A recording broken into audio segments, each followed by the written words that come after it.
Outro olhar. A apresentação Kleber Benvenu. Olá, bom dia família Bandeirantes, bom dia para você que nos escuta na intimidade do rádio ou também que nos acompanha aqui pela internet. O Outro Olhar de hoje, como pede o nome do nosso programa, vai para um tema de grande impacto social, a transformação de vidas a partir de oportunidades. Eu estou falando especialmente de oportunidade para os jovens, adolescentes se desenvolverem por meio da educação e de uma carreira profissional, dos programas de aprendizagem, estágio, que proporcionam o ingresso desde cedo de estudantes no mundo de trabalho e que permitem que muitos se realizem seus sonhos. Enfim, quem de nós nunca foi estagiário? E uma das instituições com larga tradição nessa entrega é o conhecido CIE-RS, o Centro de Integração Empresa-Escola do Rio Grande do Sul, uma organização que já gerou, vejam vocês, mais de 3 milhões de oportunidades nestes 55 anos de história. O CIE se dedica justamente à inserção de jovens no mundo do trabalho e ao fortalecimento de parcerias entre empresas, governos e escolas. E em 2024 celebrou o melhor desempenho da sua trajetória, mesmo nesse ano tão desafiador como foi o do nosso estado. Então nós vamos dedicar aí os nossos 30 minutos para este universo entre oportunidade para jovens, formação, trabalho, escola, e quem trará esse outro olhar é o CEO do Centro de Integração Empresa-Escola do Rio Grande do Sul, o Lucas Baldiceroto, que está aqui comigo. Bom dia, Lucas, e obrigado. Bom dia, eu que agradeço o convite. Muito bom estar aqui com você. Bom para nós também. Deixa eu começar pelo começo, Lucas. Eu nem sei se todo mundo entende o que é o CIE e qual o seu sentido existencial. Então, antes até explica um pouco para nós. Então, o CIE é uma organização não governamental. Muita gente confunde o CIE com empresa de economia mista, que é do Estado, que é federal, não. Nada a ver. É privada, é uma ONG. Hoje é considerada a maior ONG do país, inclusive, pela sua abrangência. Apesar de ser autônomo em alguns estados. É o caso do Rio Grande do Sul. Nós temos um presidente, um conselho deliberativo, toda uma formação empresarial junto que dá suporte para essa estrutura do CIE. O Rio Grande do Sul, então, tem uma governança local, estadual. Local, autônomo, isso. A gente, obviamente, é ligado ao que é chamado de CIE Nacional, né? Um organismo que traça algumas diretrizes políticas, né? Estatutárias em alguns pontos, onde a gente, mais ou menos, então, trabalha em conjunto a nível nacional. E qual é o sentido de existir? O que faz o CIE? Bom, o CIE foi criado com a ideia mesmo de, primeiro, criar o estágio dentro do Brasil, porque não existia na década de 60. Foi muito pioneiro isso, né? Foi a primeira instituição. A primeira. Foi um professor, Palmieri, que foi para a Inglaterra, viu o que era realizado lá com relação a estágio, a universidades, e trouxe essa metodologia para o Brasil. Fizemos, obviamente, algumas adaptações aqui no país. E a partir de então se criou o estágio no Brasil e daí o CIE foi criado gradativamente por estados e, bom, enfim, começou a trabalhar vários outros programas, né? Mas o estágio foi o nascedouro do CIE. E aí vocês fazem o papel do CIE é fazer essa integração mesmo entre uma oportunidade oferecida por uma empresa, uma instituição escolar e um jovem, um aprendiz, como é que é isso? Isso, hoje está um pouco mais evoluído até, hoje nós procuramos ativamente as empresas, entendemos as reais necessidades, qual é o perfil que ela quer de jovem profissional, a gente já vai chamar assim. Jovem profissional. Nós procuramos, evidentemente, os melhores alunos, que tenham melhor desempenho, tenham mais vontade, efetivamente queiram se desenvolver e colocar o conhecimento teórico em prática. E de posse disso, nós fizemos todo um processo, então, de análise e seleção, não só técnica, mas também de perfil comportamental, e encaminhamos esses jovens no caso do estágio. Já a aprendizagem, que é um programa relativamente novo para o CIE, quando a gente fala para o CIE, porque são 15 anos, né, que a gente trabalha com aprendizagem contra quase 60 de estágio. O aprendiz ele já é voltado para um público mais novo, um público com uma escolaridade um pouco mais baixa, com uma situação econômica também um pouco diferenciada, né? Então, nós procuramos, neste quesito da aprendizagem, dar oportunidade por uma fatia de jovens não tão privilegiadas no aspecto econômico. Não tem um olhar social, claramente. Totalmente social. E aí sim, o estágio nós buscamos jovens talentosos que estejam estudando em universidades ou mesmo no ensino médio, mas que tem um perfil diferente. O aprendiz, como ele pode ser aprendiz a partir dos 14 anos, então a gente acaba pegando muito jovem que não está nem no ensino médio, está no final do fundamental. Obviamente tem os de ensino médio também, mas esse jovem a gente faz a formação dele específica durante 2 anos. Então, neste processo, o CIE ele é muito mais participativo na formação do jovem. Sim. Que ele forma também. Ele forma. A gente se transforma numa escola também, né? Ele não chega a ser um curso técnico, certo, né? Mas ele se aproxima tem uma camada. muito. O que se ensina para esse aprendiz lá? Olha, a gente inicia desde a parte da cidadania do jovem, quais são seus deveres, seus direitos, comportamento, trabalho em equipe, leis, né? Então, assim, tem toda uma camada de formação do cidadão para depois de 4, 5 meses nós chegarmos nas partes técnicas, então. Que aí existem 12 cursos que nós capacitamos, cada um com uma trilha formação diferente. Exato. E aí é de acordo com a atividade que ele vai desempenhar na empresa, segmento de empresa, né? E neste período todo, que é muito importante, como ele fica conosco, tendo esta formação durante 2 anos e fazendo a prática ao mesmo tempo. Aí compartilha prática com o estudo com você. Estudo. E é muito bom, porque é concomitante, né? Então, por exemplo, no primeiro mês ele fica conosco lá tendo aula direto, mas a partir do 2º até o 24º, ele tem um dia de teoria e 4 de prática. Então, ele criou alguma dúvida, ele tem algo que está desconfortável, ele consegue, junto aos nossos instrutores, a nossa equipe pedagógica, e importante, de assistentes sociais e psicólogos que acompanham durante todo o percurso. Sim, não é só o ensino, tem também esse suporte aí. Tem todo um olhar social, muitas vezes até para a própria família, né? Que a gente acaba estendendo também essa possibilidade do acompanhamento e do entendimento efetivo da realidade daquele jovem. E como é que vocês prospectam, Lucas, estes jovens, esses estagiários? São entidades conveniadas com vocês? É direto? Como é que funciona? Hoje é tudo muito digital, né? A gente faz bastante. Pode o próprio jovem? Hoje, basicamente, o processo todo se dá digital. Apesar de a gente ter hoje no estado 62 escritórios, que continuam diariamente recebendo, fazendo cadastro, encaminhando jovens, eu te diria que mais de 80% hoje se resolve por meio de smartphone ou de tablets, computadores. O que é o jeito melhor de conversar com esse público. Porque tanto ele consegue um contato direto, inclusive, com as empresas, clientes nossas. E existe todo um processo de aproximação hoje digital muito bacana que é feito. Agora, eu fiquei pensando, te ouvindo aí, né, Lucas, nesses 55 anos, enfim, quanto vocês já devem ter testemunhado o impacto, né, dessas oportunidades na vida de jovens, das famílias e até das comunidades, como tu disseste.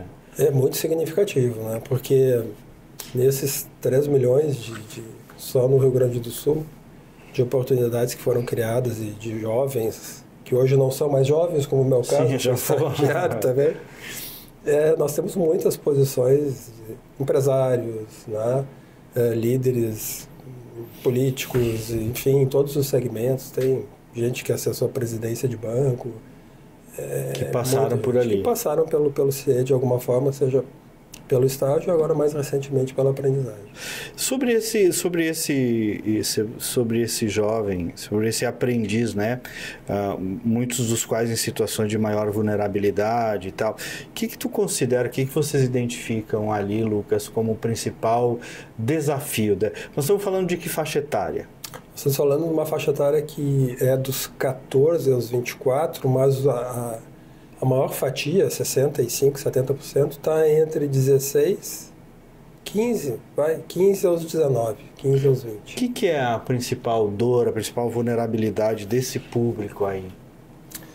Nossa, é um contexto todo amplo, né?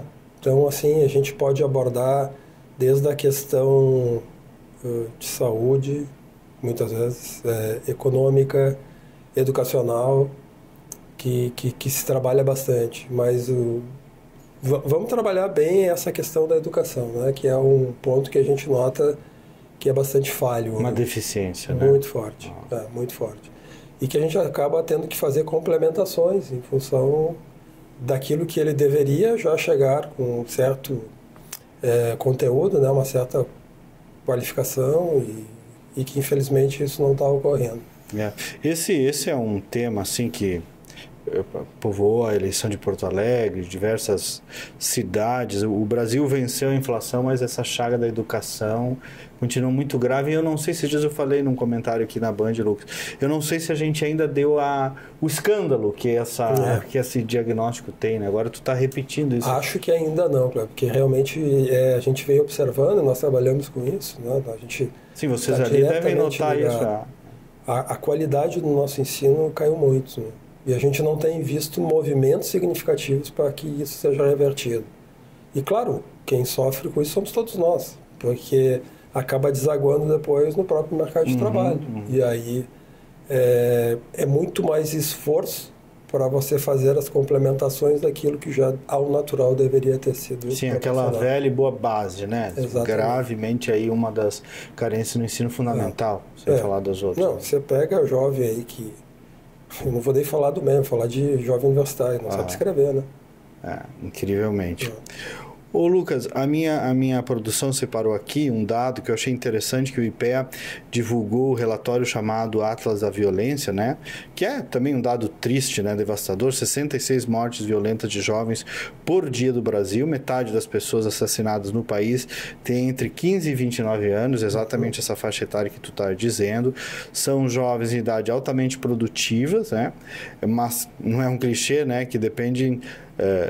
de quem o Brasil depende o futuro, né? Essa turma, impacto econômico de 3,5% do PIB, ou seja, 150 bilhões de reais. Claro que é um papel de toda a sociedade cuidar desses jovens, mas eu queria te ouvir um pouco sobre isso e a importância que tem justamente essas parcerias, como faz o CIE, entre empresas, governo, escola, para atender essa turma aí, né? Esse é um ponto bem interessante, bem bacana de ser abordado, porque a gente tem um exemplo prático disso, né? Um exemplo concreto, que é um projeto desenvolvido junto ao governo do estado que chama-se POD Socioeducativo, que é um programa de oportunidades e direitos destinado a jovens que saem da fase. São aqueles jovens, tipo, pessoal que não sabe o que é a fase, a antiga FEBEM, não é? Medida socioeducativa, né? Então, esse jovem... esse é o vulnerável do vulnerável. Né? E é o que cometeu algum tipo de delito, né? Então, ele é encaminhado lá para a fundação, ele, enfim, cumpre seu período lá de reclusão. E, ora, o momento mais difícil da vida desse jovem é quando ele sai lá de dentro. Por quê? Ele vai voltar para onde? Para o mesmo meio onde ele cometeu o ato infracionário. Normalmente, família desestruturada, pobre. Quando tem família. E aí, o que acontece? Se ele não tem uma oportunidade, ele vai fazer a mesma coisa. Se ele não tem uma orientação, ele vai fazer a mesma coisa. Então, foi criado esse projeto que, antes desses meninos e meninas saírem da medida, um mês antes a gente aborda, mostra para eles o que é o POD, e vou te dizer assim, que 80% deles acabam aderindo, que é um programa que, antes da saída dele, já traça um planejamento de vida para os próximos, pelo menos, 12 meses. Nesses 12 meses, eles são acompanhados por nós, e é feita toda uma formação com esse jovem, né? Então, a gente trabalha, de novo, a parte da cidadania, a gente vai trabalhar um segmento profissional. Muitos optam por fazer cursos de cabeleireiro, outros de mecânico. São vários, né? Várias terminologias. E, claro, tem acompanhamento psicossocial, os psicólogos constantemente conversando, equipe pedagógica, se dá alguma formação também na área da educação. E, normalmente, nesses 12 meses, boa parte deles acaba sendo empregado. Olha só. Seja por CLT, seja por aprendiz, seja por estágio. Mas o que é legal disso tudo é que quando você dá a oportunidade, você mostra um outro caminho para esse jovem, o futuro dele muda. E isso quem fala não somos nós, são as estatísticas. Drasticamente ali. Drasticamente. Ele ganha até o que o Viktor Frankl diz, né? Um sentido de existência quando encontra um trabalho, um jovem desse que não tinha sentido nenhum. Daqui a pouco o trabalho, não que apenas o trabalho seja o sentido da existência, mas começa a encontrar ali, né? Começa a ter um sentido. E, claro, toda outra orientação de vida que é feita para ele durante esse período. Sim, toda essa carga psicológica e tudo mais. Então, né? o que acontece? O jovem que não participa do POD, 37% deles acabam reincidindo, ou seja, eles voltam ou para a fase ou por presídio, porque já fez 18. Já fez 18. Os jovens que participam do POD, só 5% reincidem. Olha, esse dado é incrível. Então é uma diminuição. É uma salvação. É uma salvação. É uma redenção, né? Exato. Então, demonstra assim, claro, se tu conseguires mostrar um outro lado da vida para esse jovem, provavelmente ele mude. Provavelmente ele mude. Claro, tem uma pequena fatia que infelizmente não vai mudar, mas a grande maioria acaba optando por uma vida correta. Ah, que legal. Ô Lucas, e droga, hein? Nesse caso específico do POD socioeducacional, né? Quando se depara com jovens dependentes químicos, eu imagino que o grau de desafio aumente ainda mais, né? Esse público todo, ele... vou te dizer que dificilmente não tem envolvimento com algum... A maioria costuma ter. E a defasagem escolar é absurda e muitos deles acabam já tendo sequelas, né? Em função neurológicas, em função da utilização de substâncias nocivas, né? Mas enfim, vocês tentam abordar isso, lidar com isso. Sim, a gente trabalha também toda a parte da drogadição, mas é uma vertente bem delicada, né? Bem delicada. Para todo mundo, né? Ô Lucas, eu vi, né? A entidade com tanto tempo e nesse tempo todo, o mercado do trabalho mudou muito, né? Hoje se vem com a lógica da inovação, os empregos digitais, né? Essas demandas dessas novas gerações em termos de aspiração de mercado de trabalho também mudaram.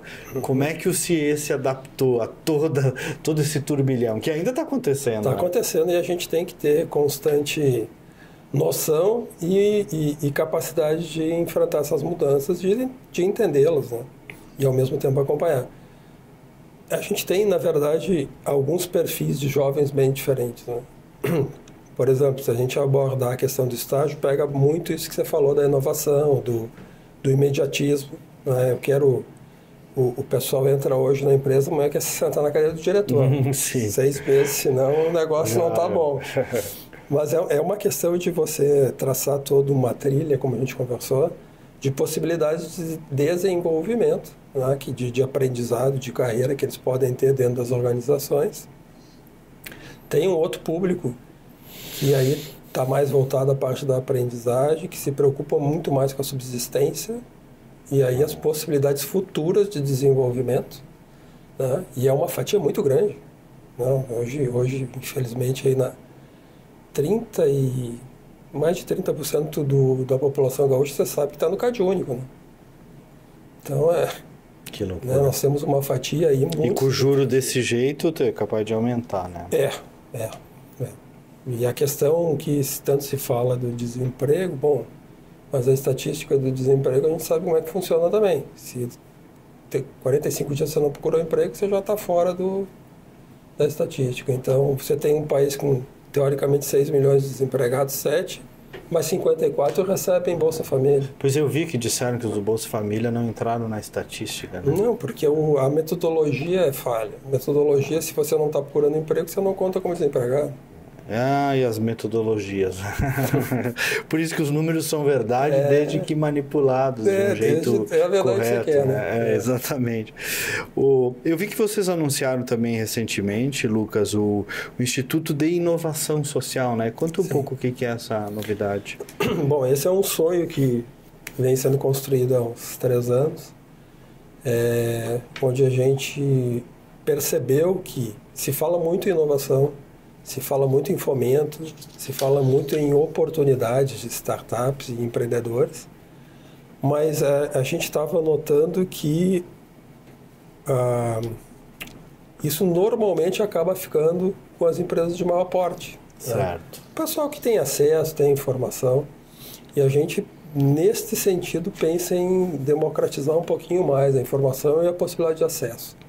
E quando a gente fala nisso, ajudar empresas de menor porte, a empreendedores, que podem ainda não ter uma estrutura toda ela montada, mas que tenha desejo de desenvolvimento, e a gente vai aportar conhecimento, ajudar em desenvolvimento de projetos, ajudar em busca de valores de fomento para a inovação, com, obviamente, as agências credenciadas pelo governo, porque é uma forma de dar oportunidade, né, a essas empresas menores, as micro e pequenas empresas, que não tem nem Então tem esse suporte também. Tem todo um suporte que vai ser voltado a isso. Bacana, porque emprego depende de empresas, às vezes a gente esquece dessa parte, né? Exato. E de fato tem empresas primárias que precisam de todo esse apoio, até para poder receber daqui a pouco um estagiário, um aprendiz, né? Exato. Não, e tem muito recurso para inovação no país. Né? Então é um dinheiro que o governo federal tem praticamente carimbado. Se você tiver uma boa ideia, tiver iniciativa, vontade e um projeto que suporte isso, e claro, obviamente que além do projeto uma equipe, organizações que consigam te auxiliar neste momento, a tendência é que dê certo. Outro que eu tinha separado aqui, mas eu acho que ano passado tu já falaste, é do o Jovem 360, né? Que abarca aspectos como saúde mental, nutrição, assistência social no momento de trabalhar com essas pessoas, né? Realmente é um olhar que tu acabou meio que comentando em todo o programa já, um olhar 360 para esse jovem, né? Esse é um programa específico que o CIE banca, inicialmente junto a 3 prefeituras, a de Porto Alegre, Santa Maria e São Leopoldo, onde nós temos esse olhar para o jovem, que é que nós estamos comentando. Muitas vezes, pegar um exemplo, o menino aí não está indo bem no estágio, não está indo bem na escola, porque o cara não tem vontade. Não, muitas vezes não é a falta de vontade, é uma deficiência que ele tem no aspecto da saúde, seja desnutrição, dislexia, qualquer tipo clínico ou psíquico de problema que exista. Então, o que a gente se propôs nesse momento? Pegar jovens de vulnerabilidade alta, todos eles oriundos do CAD único. Antes de começar qualquer coisa, a gente faz uma bateria de exames para saber qual é que é a saúde deste jovem. Como é que está o aspecto clínico e mental dele? Se ele está de acordo, ele vai conseguir acompanhar as turmas normais. Se não está, a gente tem que encaminhar ele já laudado para a Secretaria, por exemplo, Municipal de Saúde, para que ele tenha um tratamento digno. A partir daí é que ele começa a ter um acolhimento, começa a ter uma questão toda voltada à esfera psicológica, não só do jovem, mas da família, para que a família entenda que vai ser trabalhado com ele. Depois a gente passa para a educação, cultura, esporte, lazer, para depois fazer a formação profissional dele e com isso desencadear numa colocação junto ao mercado de trabalho. Quer dizer, se olha todos os aspectos de formação cidadã, pessoal... Se não adianta largar esse jovem só num aprendizado que não... Que não vai funcionar. Não vai funcionar. E é um projeto novo, acho que vai fazer 1 ano agora, e os índices aí, para São Leopoldo, dos 50 jovens, 40 já estão empregados. Que bonito. Isso então que eu digo, é uma redenção. É uma boa oportunidade. Eu disse ali na abertura, Lucas, né, que vocês tiveram o melhor ano da história, o CIE. Eu queria entender isso, né? E este que foi um ano de muito impacto no Estado, com a enchente, repercussão econômica, social e até no anímico das pessoas, né? Me conta um pouco como é que está o CIE hoje, Lucas, administrado por ti, pela equipe lá, e por que foi o melhor ano da história?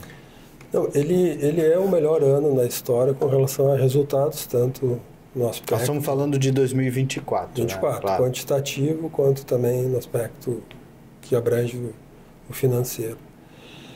Na verdade, o CIE vem já se estruturando muito bem com um planejamento de médio e longo prazo e, obviamente, que ano após ano isso vem refletindo no quantitativo de pessoas que a gente atende, nas possibilidades e oportunidades que a gente abre e no número de projetos também que nós acabamos desenvolvendo. Então, ano a ano, aumenta o número de projetos, aumenta a quantidade de pessoas atendidas e também acaba aumentando o recurso financeiro que a instituição recebe, adquire e dá isso em contrapartida em ações sociais, né?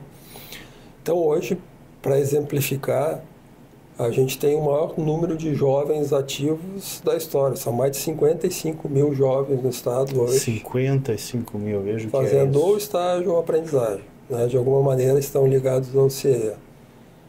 A gente está com 5 programas diferentes, né? Tem o POD, tem o 360, tem a Casa da Juventude, tem o estágio, tem a aprendizagem. E a gente está para lançar mais 2 no ano que vem agora, que no momento oportuno a gente comenta. 2025 já, né? É isso, já para 2025. Que é quando está rodando já o nosso programa, que a gente gravou em dezembro, mas está rodando em janeiro já. Então esse ano agora já vem mais coisa. Esse ano já vem mais coisa.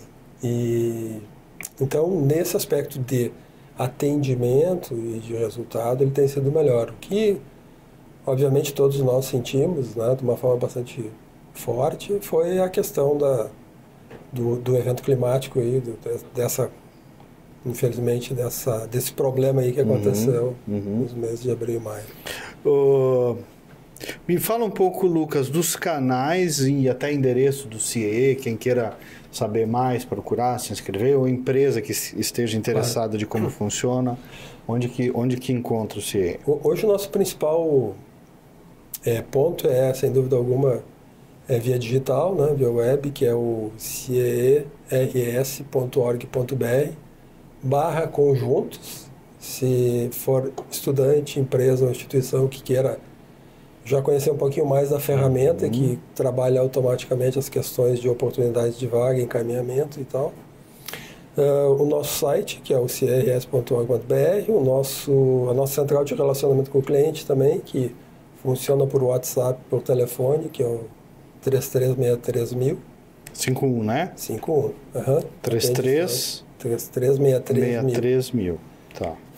Que é o nosso... Ali tem todos os canais digitais, vídeo, WhatsApp, telefone, todas as formas possíveis de contato. Só não tem sinal de fumaça que a gente não aprendeu, mas o resto... E presencial vocês estão aonde? Presencial nós estamos em 62 municípios. Não vamos dar o endereço de todos. Fica difícil, mas ali no site vai ter. E Porto Alegre também a sede? Porto Alegre a sede na Dom Pedro. Nós continuamos na Borges e em breve estaremos na Comendador, né? Com uma sede... O que tem lá na Comendador? Comendador tem uma uma surpresa para o município de Porto Alegre. Que bacana. Que será inaugurado agora em março. Em março. Um centro fantástico de 13 mil metros quadrados, com toda uma área voltada à inovação, que nós estamos falando, né? Ao Instituto de Ciência e Tecnologia Social, a parte de capacitação, a escola de culinária, enfim, a estúdio de gravação, auditório, muita novidade boa lá que está vindo. Coisa boa. Porto Alegre precisa também. E tem também que vocês estão tocando ali, o Lucas, esse programa com o governo do estado de recuperação, o Partiu Futuro Reconstrução, né? Sim. Que é também um direcionamento específico para a reconstrução do estado. Fantástico. Essa é uma ação do governo do estado super inovadora, pioneira aqui. É a primeira vez que o Estado coloca aprendizes dentro da sua estrutura e junto principalmente aos municípios que sofreram mais com as inundações, onde foi dada oportunidade para 1.500 jovens fazerem toda uma formação profissional. 1.500 já estão. 1.500 já estão. Fazendo formação profissional e atuando, né, de maneira bastante propositiva em 23 municípios do Estado. Bacana. Lucas, e para fechar, otimista então eu vejo para 2025, apesar dos pesares, os pesares sempre terão, né? Sempre terão. 25 vai ser um excelente ano, tenho certeza. A gente tem que lutar por isso, né, Cleber? A gente tem que ser otimista, não podemos baixar a guarda, ao contrário. Se existem dificuldades, a gente tem que enfrentar elas e transformar em oportunidades. Né? Muito bem. Obrigado, Lucas. Sucesso aí para ti e para toda a equipe. Obrigado.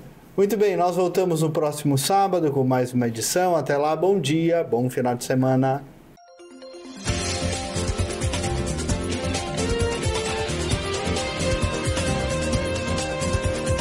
Outro olhar. Apresentação Kleber Benvenu.